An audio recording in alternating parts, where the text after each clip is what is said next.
PGR সদস্যদের সততা, শৃঙ্খলা ও পেশাদারিত্বের সঙ্গে দায়িত্ব পালনের আহ্বান জানিয়েছেন রাষ্ট্রপতি মোহাম্মদ শাহাবুদ্দিন। ঢাকা সেনানিবাসে পিজিআরের ৫১তম প্রতিষ্ঠা বার্ষিকীর অনুষ্ঠানে এসব কথা বলেন তিনি। আরও বলেন, প্রচলিত নিরাপত্তা ঝুঁকির পাশাপাশি এখন সাইবার হামলা, এআই এর অপব্যবহার এবং বিভিন্ন ধরনের নিরাপত্তা হুমকির চ্যালেঞ্জ সৃষ্টি করেছে। এসব মোকাবেলায় প্রযুক্তির সক্ষমতা বৃদ্ধি ও কার্যকর। প্রতি সপ্তাহে সর্বোচ্চবার বিকাশ পেমেন্টে ৫০ জন হবেন পেমেন্ট চ্যাম্পিয়ন। জিতে নিন টিভি সহ আকর্ষণীয় সব প্রাইজ।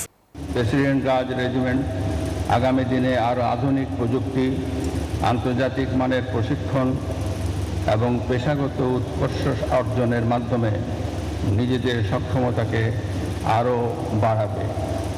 পরিবর্তিত বৈশ্বিক নিরাপত্তা কৌশলের সঙ্গে তাল মিলিয়ে নিজেদেরকে গড়ে তুলতে হবে।